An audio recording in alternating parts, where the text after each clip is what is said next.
صدیقہ رضی اللہ تعالی عنہا نے بیان کی.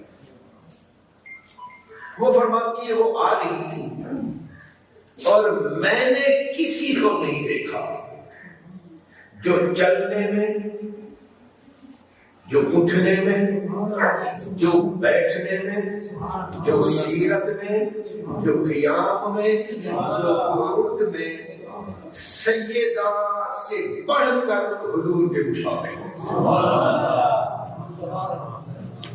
ان ساری باتوں میں کوئی حضور کے اتنا مشابہ اور قریب نہیں تھا جتنا سیدہ تھی. فرماتی ہے جب بھی